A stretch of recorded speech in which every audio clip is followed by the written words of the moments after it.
जय हिंद। जैसा कि पिछले वीडियो में हम लोगों ने बात किया था लैब के एस्टेब्लिशमेंट के बारे में, लैब के फिजिकल लेआउट, ओवरव्यू और पैथोलॉजी लैब के इंट्रोडक्शन में हम लोगों ने लैब के बारे में थोड़ी सी जानकारी जान रखी थी। इस वीडियो में हम लोग लैब के क्वालिटी के बारे में बात करने वाले हैं, उसके ISO और QCI के बारे में बात करने वाले हैं, क्वालिटी एश्योरेंस और स्टैंडर्ड्स के बारे में बात करने वाले हैं इस वीडियो में। तो चलिए वीडियो को स्टार्ट करते हैं।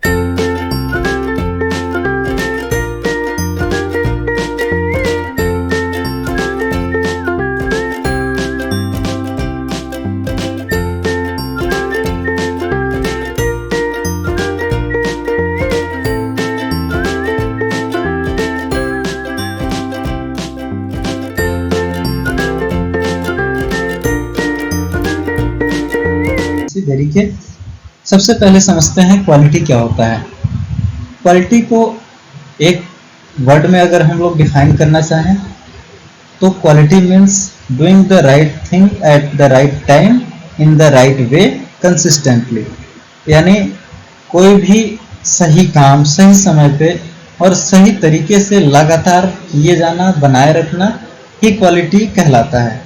यानी जैसे कि एग्जाम्पल में समझिए कि आप गए शर्ट लेने, तो शर्ट की क्वालिटी कैसे आपको पता चलेगा? आप उसका ब्रांड देखेंगे, किस ब्रांड का है, ये देखेंगे आप किस शॉप से खरीद रहे हैं, या शर्ट को टच करेंगे, उसको फील करेंगे कि किस क्वालिटी का शर्ट है। तो इससे आपको शर्ट की क्वालिटी और शर्ट के जो आपको कंफर्ट देता है उसके बारे में पता चल जाएगा कि शर्ट किस क्वालिटी का है। ऐसे ही मान लीजिए आप गए समोसा खाने, तो समोसा आपको किस होटल का अच्छा लगता है, ये डिपेंड करता है कि किस होटल की समोसा की क्वालिटी अच्छी है। यानी जो आपको पसंद आ रही है समोसा, उसकी क्वालिटी अच्छी होगी तभी आपको पसंद आ रही है। तो ये सब चीज़ें होती है क्वालिटी, यानी आपको पसंद आने की जो भावना होती है वो क्वालिटी उसके पीछे होता है। यानी अगर अच्छी क्वालिटी की चीज़ें हैं तो आपको ज़्यादा पसंद आएंगी, लो क्वालिटी की चीज़ें हैं तो ऑब्वियस सी चीज़ है वो आपको कम पसंद आएंगे। क्वालिटी का काम क्या होता है? इसका काम होता है कि ये इंश्योर करता है कि जो लैब के टेस्ट हो रहे हैं, रिजल्ट आ रहे हैं, वो एक्यूरेट हैं, रिलायबल हैं और टाइमली जनरेट हो रहे हैं, और जो कि एप्रोप्रिएट जनरेट हो रहे हैं, पेशेंट के हिस्ट्री के साथ कोरिलेटेड हो रहे हैं। यानी लैब का जो टेस्ट का रिजल्ट है वो एक्चुअल पेशेंट के जो टेस्ट में पैरामीटर की वैल्यू है उसके बराबर है या नहीं, पेशेंट के रिलायबल है या नहीं, एक टाइम बाउंड्री है, उसके टाइम के अंदर टेस्ट का रिजल्ट हम लोग दे पा रहे हैं या नहीं, रिपोर्ट जनरेट कर पा रहे हैं या नहीं, जिसको टैट बोलते हैं, टर्न अराउंड टाइम। क्योंकि जो रिपोर्टिंग होता है वो पेशेंट के ट्रीटमेंट से डायरेक्ट जुड़ा होता है। अगर इसमें देरी होती है या गलत रिपोर्टिंग होती है तो पेशेंट की जान भी जा सकती है। इसीलिए जो टेस्ट रिपोर्टिंग की क्वालिटी होती है उसको मेंटेन करना काफ़ी ज़रूरी होता है, आवश्यक होता है। अब हम बात करते हैं क्वालिटी की डिफिनीशन की। इसकी डिफिनीशन क्या है, आखिर क्वालिटी का डिफाइन कैसे करेंगे? तो laboratory quality can be defined as accuracy, reliability and timeliness of reported test results. The laboratory result must be as accurate as possible. All aspects of the laboratory operation must be reliable and reporting must be timely in order to be useful in clinical or public health setting. यानी lab के अंदर अगर quality के definition की बात करें तो quality ये डिफाइन करता है कि जो रिपोर्ट का एक्यूरेसी है, प्रिसीजन है और टाइम ड्यूरेशन है वो मेंटेन हुआ है या नहीं, या जो भी पॉसिबल एस्पेक्ट्स हैं क्वालिटी को इम्प्रूव करने के वो मेंटेन हुए हैं या नहीं, या जो ऑपरेशन हम कर रहे हैं, जो प्रोसीजर अपना रहे हैं वो क्वालिटी मीटअप के लिए फुलफिल कर रही हैं या नहीं। इन सब चीज़ों को देखने के लिए हम लोग क्वालिटी को देखते हैं। नेक्स्ट हम बात करते हैं एक ओवरव्यू की कि क्वालिटी आखिर में लैब में कैसे मेंटेन होती है, क्वालिटी का कैसे कैसे हम लोग बढ़ा सकते हैं लैब के अंदर। तो क्वालिटी की अगर बात करें तो क्वालिटी इम्प्रूवमेंट की स्टार्टिंग होती है 3 फेजेस में। 3 फेजेस में हमको इस ब्रॉडली क्लासिफाई करते हैं।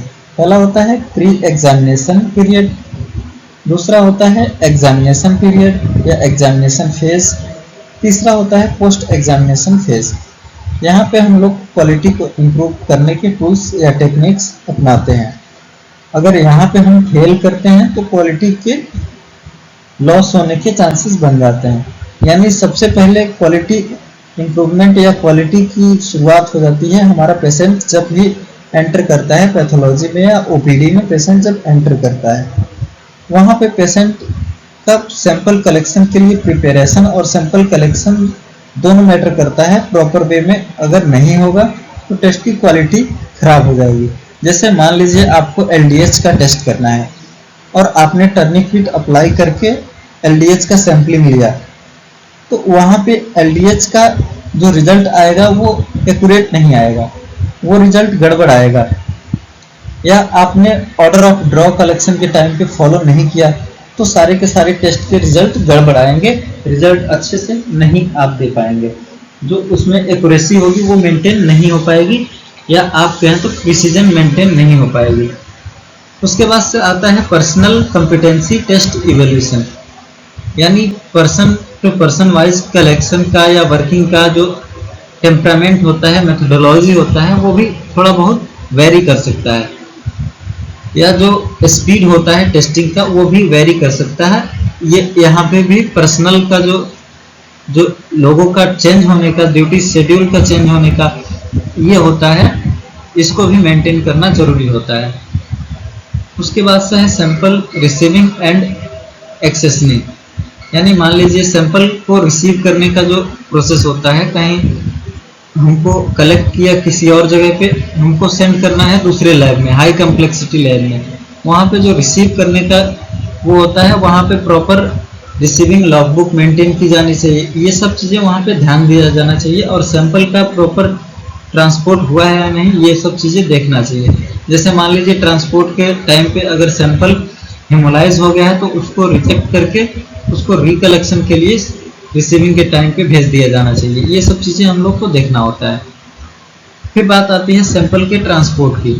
तो अगर बात करें सैंपल के ट्रांसपोर्ट की, तो सैंपल के ट्रांसपोर्ट के टाइम पे हम लोग को टेम्परेचर मेंटेन करना और सैंपल का जो कंटेनर का ट्रांसपोर्टेशन है वो प्रॉपर वे में हो रहा है या नहीं ये ध्यान रखना होता है। जैसे मान लीजिए हेमेटोलॉजी के अगर सैंपल की बात करें तो मेनली 2 से 8 डिग्री सेल्सियस इसका टेम्परेचर मेंटेन हुआ होना चाहिए।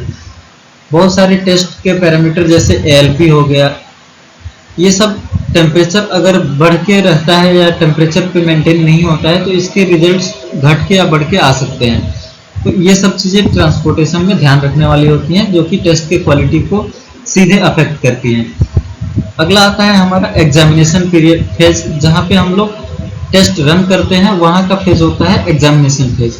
यहाँ पे हम लोग टेस्ट के ड्यूरिंग जो टेस्ट रन होता है वहाँ पे चेक करते हैं कि क्वालिटी मेंटेन हो पा रही है टेस्ट की या नहीं। इसके लिए हम लोग करते हैं क्वालिटी कंट्रोल, यानी हम लोग क्वालिटी को विजुअलाइज करने के लिए कुछ क्वालिटी कंट्रोल मटेरियल होता है उसको रन करते हैं पेशेंट के सैंपल को रन करने से जस्ट पहले। ये कंपनियां प्रोवाइड कराती है। जैसे हेमेटोलॉजी में 3 तरह के लेवल्स होते हैं, लो, नॉर्मल और हाई। ऐसे ही बायोकेमिस्ट्री में भी कई लेवल्स होते हैं, उनको हम टाइम टू टाइम जैसे मॉर्निंग में जैसे ही मशीन ऑन करते हैं तो उसको रन करना होता है, फिर से इवनिंग में रन करना होता है। या बहुत ज़्यादा टेस्ट है तो 50 टेस्ट पे या 100 टेस्ट पे उसको फिक्स करके रन करना होता है कंट्रोल्स मटेरियल को, जिससे हमारा मशीन प्रॉपर काम कर रहा है या नहीं ये सुनिश्चित हो जाता है। सॉरी।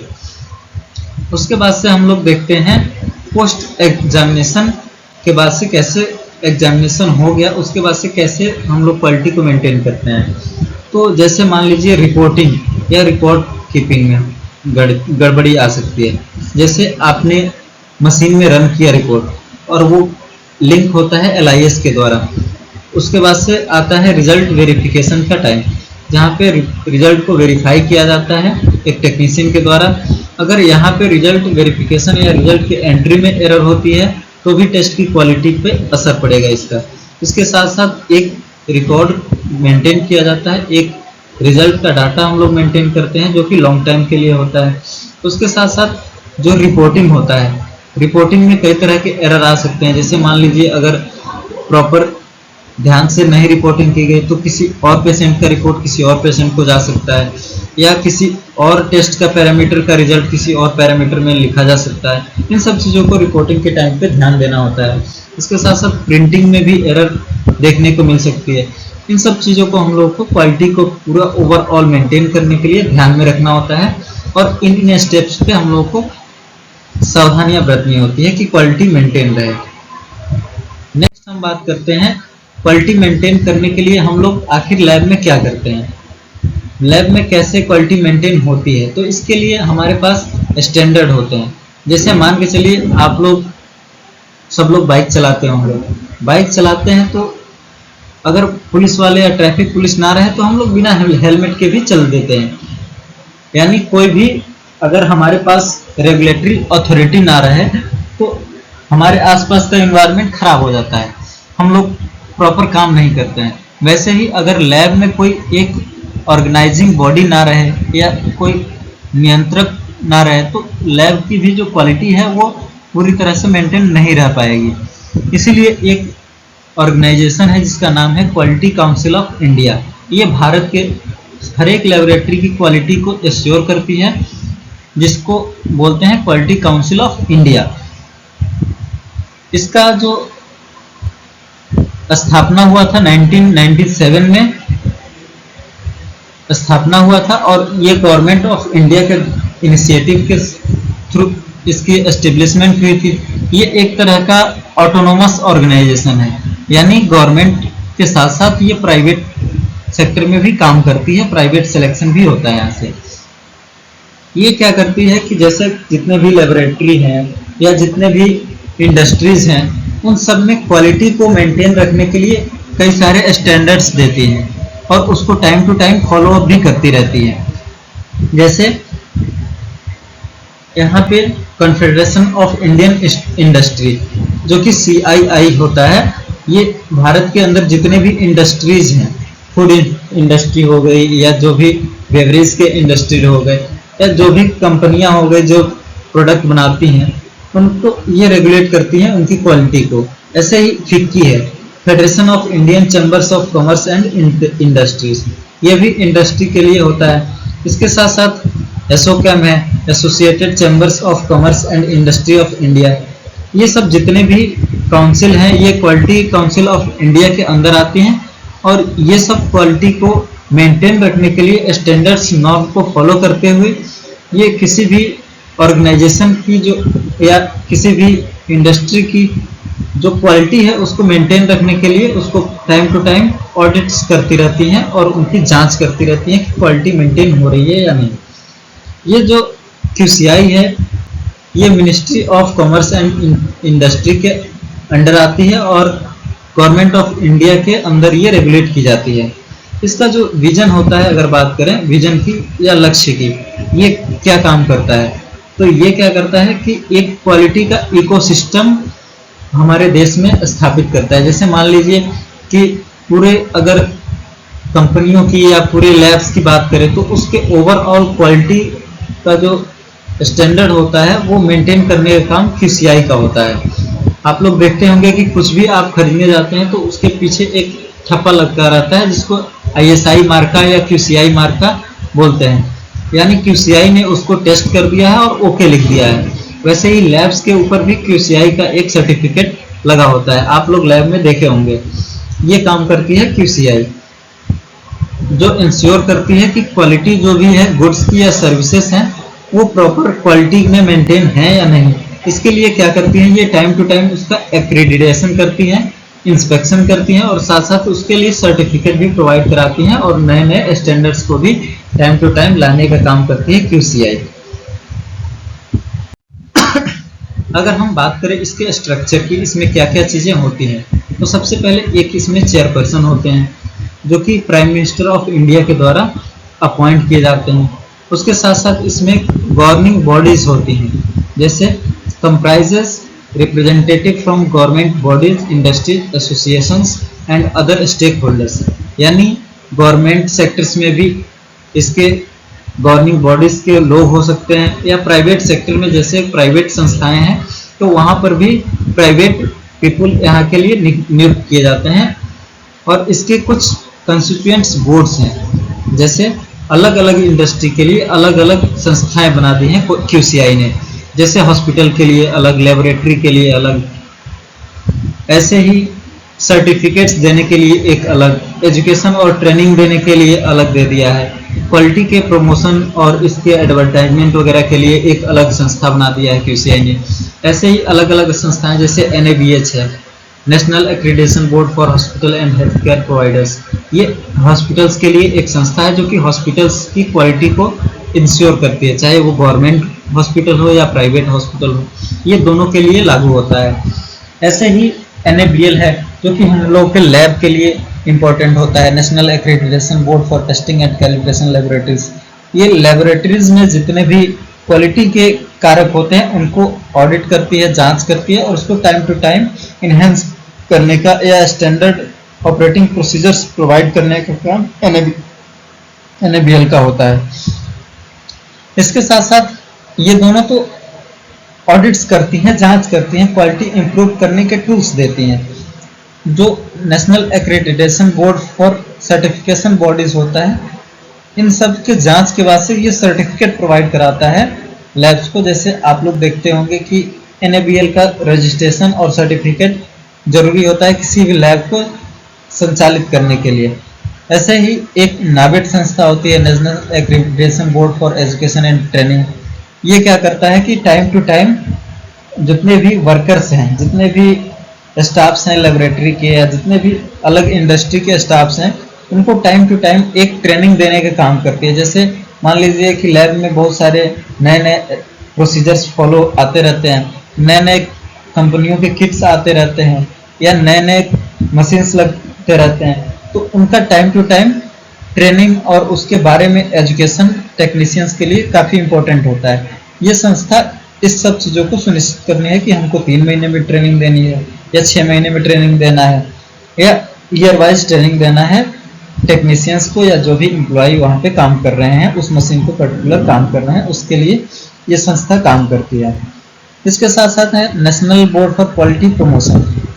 ये क्या करती है संस्था? ये क्वालिटी के प्रमोशन को प्रमोट करती है, जैसे क्वालिटी कैसे इम्प्रूवमेंट आए, इन सब चीज़ों को ये सुनिश्चित करने का काम करती है।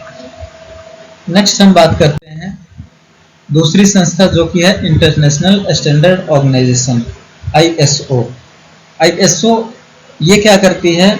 ये एक तरह का ऑर्गेनाइजेशनल बॉडी है जो कि अलग अलग टाइम पे अलग अलग रूल्स अमेंड करती हैं, नियम बनाती हैं।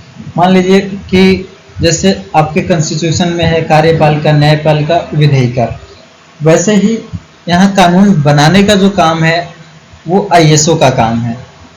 ये जो होता है स्टैंडर्ड्स देता है, स्टैंडर्ड्स यानी अलग अलग रूल्स देता है, जो कि लैब्स के लिए होता है ISO 15189, जिसके अलग अलग अमेंडमेंट हैं, जैसे 2007 है, 20022 है, 2022-23 है। ये सब इसमें अलग अलग अमेंडमेंट्स होते रहते हैं, ये टाइम टू टाइम चेंज भी होते रहते हैं। ये एक तरह का इंडिपेंडेंट संस्था होता है जो कि नॉन गवर्नमेंट या इंटरनेशनल भी हो सकता है, यानी इसमें पब्लिक प्राइवेट पार्टनरशिप के आधार पे ये संस्था चलती है। इसमें गवर्नमेंट का भी हाथ हो सकता है या गवर्नमेंट का हाथ नहीं भी हो सकता है।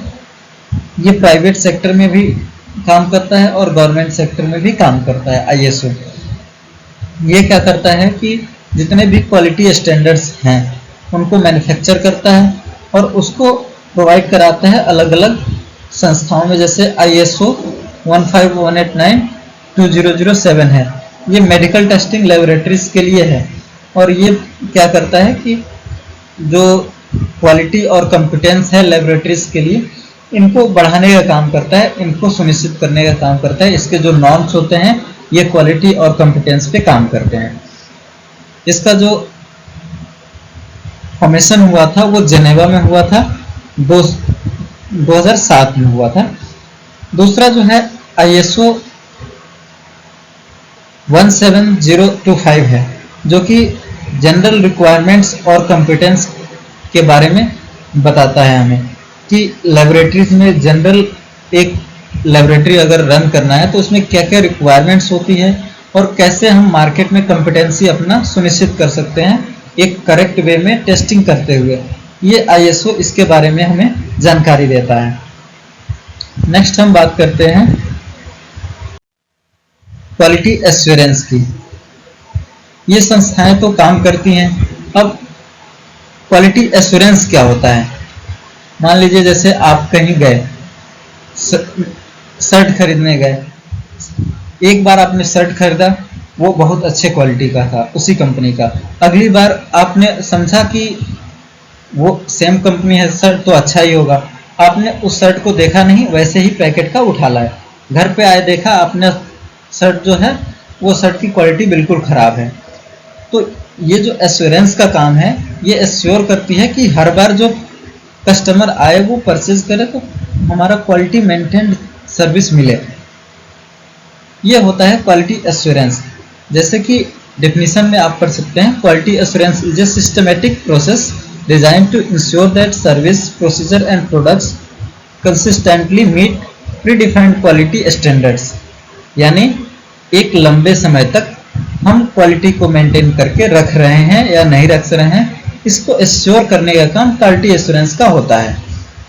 It involves planned and systematic actions to prevent errors and ensure reliability, accuracy and consistency. यानी ये जो होता है, ये जो एक्यूरेसी टेस्ट की होती है या टेस्ट रिपोर्ट की होती है, उसको लंबे समय तक कैसे मेंटेन रख सकते हैं, उसको इंश्योर करता है। यानी आपने आज टेस्टिंग कराई और फिर से एक साल बाद भी टेस्टिंग करा रहे हैं, तो उस लैब के द्वारा उसी एक्यूरेसी और प्रिसीजन के साथ आपको रिपोर्ट मिलेगी। ये इंश्योर करने का काम क्वालिटी एश्योरेंस का होता है। ये कैसे होता है? Quality assurance activities are organised and follow a clear plan. यानी ये क्या करती हैं, एक SOP बनाती हैं और एक प्लान एग्जीक्यूट जो करती हैं वो लॉन्ग टर्म के लिए होता है और उसको फॉलो अप करते रहते हैं। यानी टाइम टू टाइम उसमें जो एरर आते हैं उसको ठीक भी करते हैं, करेक्टिव एक्शन भी लेते रहते हैं और प्रिवेंटिव एक्शन भी लेते रहते हैं। उसके बाद से procedure and results must be properly recorded.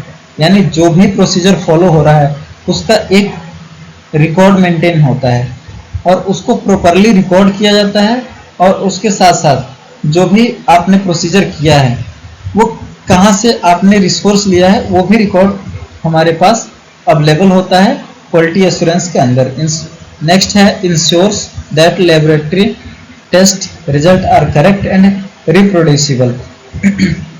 यानी जो लेबोरेटरी का रिजल्ट है वो करेक्ट है, सही है, उसको हमने 2 बार या 3 बार रीवेरीफाई कर लिया है, और जो ये रिपोर्ट है, जनरेटेड है रिपोर्ट है, ये दोबारा से रिप्रोड्यूसिबल है और ये पेशेंट के उसी पेशेंट के लिए है जिसका सैंपल हमने रन किया था। ये हमने इंश्योर कर लिया है।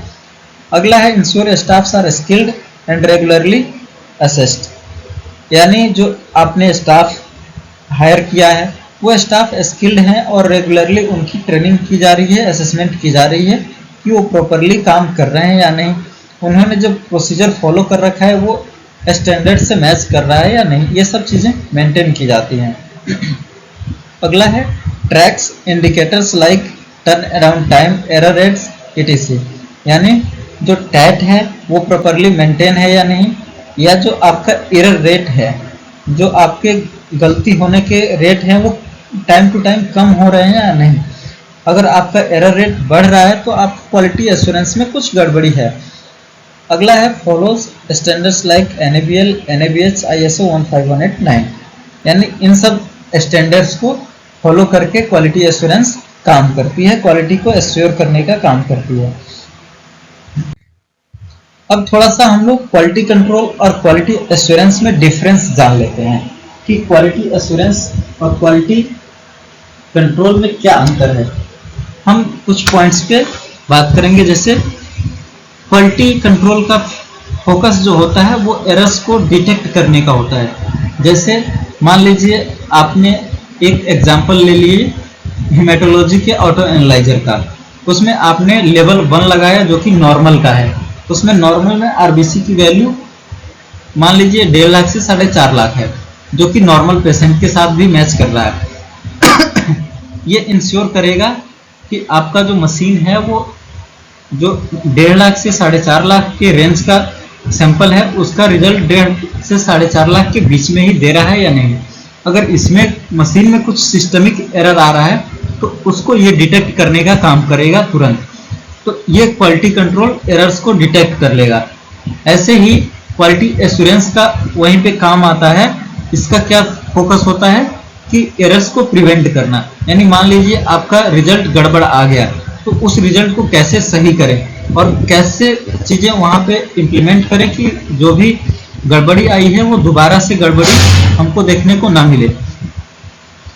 अब इसका दूसरा अगर बात करें स्कोप की, तो क्वालिटी कंट्रोल का क्या स्कोप होता है? इसका स्कोप होता है कि केवल एनालिटिकल फेज तक ही इसका काम होता है, केवल टेस्ट को एनालिसिस करके सही है या नहीं यही बता पाता है केवल। लेकिन जो क्वालिटी एश्योरेंस होता है वो पूरे इंटायर साइकिल में काम करता है, यानी टेस्ट रन हुआ वहां से लेकर रिपोर्ट जनरेट हुआ वहां तक, यानी टेस्ट जनरेट होने से लेके रिपोर्ट आपने दिया पेशेंट को वहां तक काम करता है। इसके साथ साथ ये लॉन्ग टर्म के लिए आपके पूरे लैब के जो वर्किंग एनवायरनमेंट होता है उसमें भी इंक्लूडेड होता है क्वालिटी एश्योरेंस, कि फर्दर आपके एक टेस्ट तो हो गया, उसके बाद जो टेस्ट करेंगे वो भी सही आएगा कि नहीं, इसको एश्योर करने का काम क्वालिटी एश्योरेंस का होता है। अब बात करते हैं इसको के नेचर की। तो क्वालिटी कंट्रोल का जो नेचर होता है वो रिएक्टिव होता है, यानी हम लोग इसमें रिएक्शंस कराते हैं। मान लीजिए कोई सैंपल ही टेस्ट रन करा दिए। और जो क्वालिटी एश्योरेंस का नेचर होता है वो प्रोएक्टिव होता है, यानी हम इसमें डॉक्यूमेंटेशन करेंगे, रिकॉर्ड्स कीपिंग करेंगे और जो करेक्टिव एक्शन होगा या प्रिवेंटिव एक्शन होगा इन सब चीज़ों को इम्प्लीमेंट करने का काम क्वालिटी एश्योरेंस में करेंगे। या स्टैंडर्ड्स बनाने का काम हो गया तो वो हम क्वालिटी एश्योरेंस के अंदर करेंगे। अब हम बात करते हैं टूल्स की। क्वालिटी कंट्रोल में क्या क्या टूल्स होते हैं? तो इसमें हम लोगों को ज़रूरत होती है क्वालिटी कंट्रोल चार्ट्स की या कैलिब्रेटर्स की, कैलिब्रेटर्स या स्टैंडर्ड्स की, जो कि हम लोग हर एक टेस्ट के लिए या किसी मशीन्स के लिए प्रॉपरली इसको रन करते हैं और जान लेते हैं, और उसका time to time quality control chart भी बनाते हैं, जैसे एलजे चार्ट हो गया, कस्टम चार्ट हो गया, क्यूमुलेटिव सम चार्ट। इन सब चीज़ों के द्वारा हम लोग क्वालिटी कंट्रोल करते हैं। नेक्स्ट है हमारा क्वालिटी एश्योरेंस। इसके टूल्स क्या क्या होते हैं? इसका टूल्स होता है टाइम टू टाइम ऑडिट करना, एसओपीस को बनाना, एसओपीस को इम्प्लीमेंट करना, उसके साथ साथ प्रोफिशिएंसी टेस्टिंग करना, यानी एक अपना रिपोर्ट जनरेट किए, उसी सेम टेस्ट को हमने किसी और लैब से जनरेट करके वहां से भी अपना मैचिंग कर लिया कि हमारा जो रिपोर्ट है और जो दूसरे लैब का रिपोर्ट है उसमें क्या डिफरेंस आ रहा है। अगर उसमें कुछ गड़बड़ी आ रही है तो उसको करेक्ट किया हमने। ये होता है क्वालिटी एश्योरेंस।